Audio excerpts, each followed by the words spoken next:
आहो तहार धंधा बड़ा गंदा बा। रोज मिलेला बुलावत तारू नइखू आवत। रुको रुको एगो दोस्त आवता, बात करती। का दोस्त काहे मुंह लटकइले बाड़? का करी बड़ी परेशानी बा भाई। हमरा जोरे मने जौन परेशानी बा हमें बुझत तानी। दिल पे हाथ धर के रोवत तानी। आ दिन कैसे कटता रात कैसे कटता हम ही जानतानी।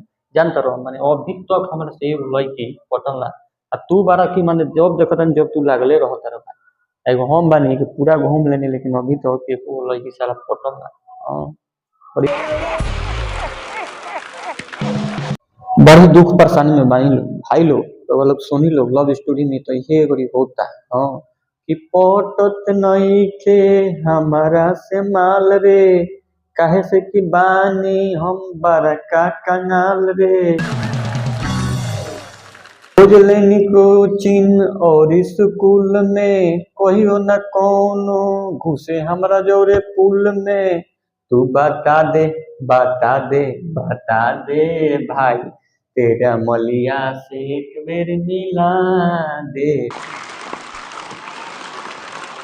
तू मिला दे भाई एक बार अपना मलिया से हमरे के मिला दे। बड़ा मौक बारे रे भाई। आज तक तो हम मिलबे ना करी तो तोरा के केंगा मिला दी? तू ही लोग बताओ लोग भाई। ई बात बा जहिया से चल गइलू भिखारी बना के कि जहिया से चल गइलू भिखारी बना के खटट खटट फाटे हमर गार हो अरे जाए छिनरो पिलुआ परी अरे लभर सारा पता तोहार हो ए छिनरो तो जा जहाँ बारू जहाँ खुश रहो।